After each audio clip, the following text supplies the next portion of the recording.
करा धरा किसका है ये तो आप लोगों को पता लग गया होगा।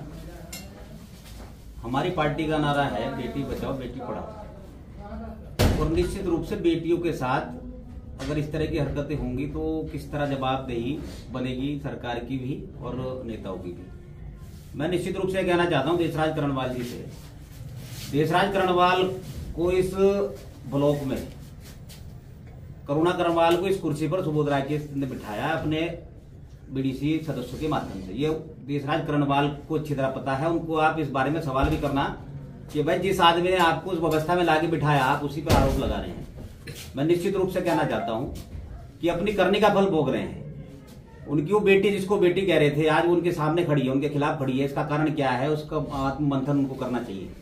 निश्चित रूप से जिस प्रकार का मैंने देखा, आप लोगों ने बताया कि क्या क्या उस लड़की ने, बेटी ने, उस समाज की हमारी वो बोला है कि क्या क्या उसके साथ किया गया है अत्याचार, तो निश्चित रूप से इस तरह की व्यवस्था कोई बर्दाश्त नहीं कर पाता है।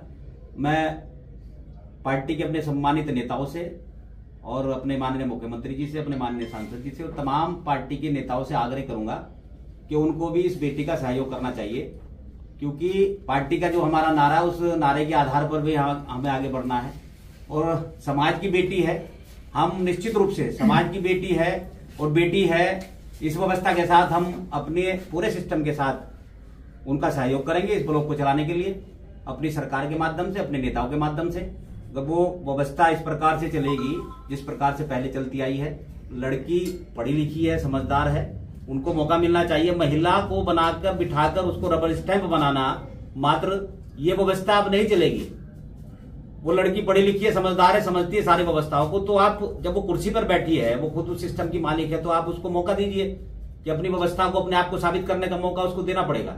देशराज करणवाल आप क्या विषय नहीं है ये, उनका व्यक्तिगत जो लड़ाई हुई है जो उनके सिस्टम में है, उनकी रिश्तेदारी में ये बेटी आती है और उसको बेटी मान के ही उन्होंने अपने घर में रखा और बेटी मान के ही उन्होंने उनको चुनाव लड़ाने की बात उस समय की और व्यवस्था वो बनी। तो निश्चित रूप से बेटियों के साथ किस तरह का व्यवहार करना चाहिए इस विषय पर भी उन्हें आत्ममंथन करना चाहिए। और रही बात पार्टी की, करुणा करणवाल कल भी भारतीय जनता पार्टी की थी, आज भी भारतीय जनता पार्टी की है। व्यवस्था कल भी सरकार की, उनके सहयोग की उनके साथ चल रही थी, आगे भविष्य में भी चलेगी, क्योंकि वो पार्टी की हमारी ब्लॉक भगवानपुर की प्रमुख है, भारतीय जनता पार्टी की प्रमुख है। तो पार्टी का सिस्टम है, पार्टी की व्यवस्था है। आदरणीय मुख्यमंत्री जी, आदरणीय तमाम नेता पार्टी के निश्चित रूप से उस बेटी को अपना आशीर्वाद देंगे और उसको इस व्यवस्थाओं को आगे चलाने में निश्चित रूप से सहयोग करेंगे। 2 साल तक लगातार मेरे से जो सहयोग चाहिए, निश्चित रूप से जो मेरा अनुभव है इन व्यवस्थाओं में, मैं पूरी तरह से अपनी उस बेटी को बिल्कुल निश्चित रूप से इस व्यवस्था को चलाने में दूंगा। यहाँ पर भी मेरा सहयोग चाहिए। पार्टी के सिस्टम के साथ हम सब लोग चलेंगे। पार्टी से अलग कुछ नहीं है, पार्टी से बड़ा कुछ नहीं है, संगठन से बड़ा कुछ नहीं है। पार्टी हमारी, हम पार्टी के साथ व्यवस्था में हमेशा खड़े रहते हैं और पूरी उम्मीद मुझे इस आशा और विश्वास के साथ कि पूरा सहयोग भारतीय जनता पार्टी के सम्मानित नेताओं का इस बेटी को मिलेगा, क्योंकि जो हमारा नारा बेटी बचाओ बेटी पढ़ाओ, इसको हमें आगे बढ़ाना है और इसका मौका मिला है, सरकार को भी मौका मिला है और हमारे सम्मानित नेताओं को भी मौका मिला है। और कहीं न कहीं हमें हमारी आवश्यकता जहां पड़ेगी तो हमें भी मौका मिला है। तो इस व्यवस्था को लेकर पूरी तरह से इस बेटी के सम्मान के लिए हम आगे बढ़ेंगे और इस ब्लॉक की जो व्यवस्था है 2 साल में जितनी बिगड़ी है उस व्यवस्था को सुधारने का प्रयास उसके माध्यम से ब्लॉक प्रमुख करुणा करणवाल के माध्यम से निश्चित रूप से होगा। उसमें हमारा जो सहयोग चाहिए वो हम उनको निश्चित रूप से देखिए। चाचा भतीजी का विषय तो बात की बात है। हम फिलहाल आज की डेट में करुणा करणवाल हमें अंकल बोल रही है, हमें चाचा बोल रही है, तो वो भी हमारी भतीजी है, तो निश्चित रूप से समाज की बेटी भी है। तो हमारा भी फर्ज बनता है कि उस व्यवस्था को, उसके सम्मान की लड़ाई को हम उनके साथ खड़े होकर लड़ें। जहां हमारी आवश्यकता है निश्चित रूप से हम उनके साथ रहेंगे। इस व्यवस्था में सुबोध राकेश अब तक जो ये घटनाक्रम रहा है, इसमें किसी का दोष नहीं है, ना कि सुबोध राकेश का, ना किसी ममता राकेश का, ना किसी अन्य नेता का। इसमें दोष रहा है तो मात्र इस व्यवस्था को संभालने वाले नेता का, जो आरोप लगा रहा है कि आज सुबोध राकेश ने ये कर दिया।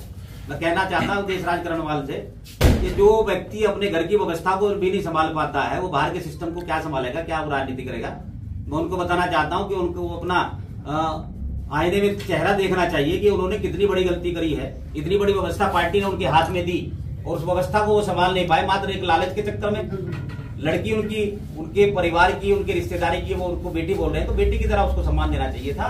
और जो सम्मान उसको मिलना चाहिए था, ब्लॉक प्रमुख की कुर्सी पर वो बैठी है, तो जो सम्मान ब्लॉक प्रमुख को एक मिलना चाहिए वो सम्मान उनको, करुणा करनवाल को निश्चित रूप से मिलना चाहिए था। वो कहीं ना कहीं, जैसे आप लोगों के माध्यम से हमने देखा भी, सुना भी है कि बेटी क्या बोल रही है, वो सम्मान की तो बात छोड़िए, बहुत ज्यादा अपमानित किया करने का काम उन्होंने उनको किया है। थाने तक बात गई है और अन्य डराने धमकाने की बात हुई है, बहुत सारी चीजें आई है, चरित्र पर उंगली उठाने की बात हुई है। तो मैं जहां तक समझता हूं, ये एक सम्मानित नेता का काम नहीं है। बेटी है, बेटी बोल रहे थे तो बेटी की तरह उसको रखते, बेटी की तरह सम्मान देते, तो निश्चित रूप से उसी तरह से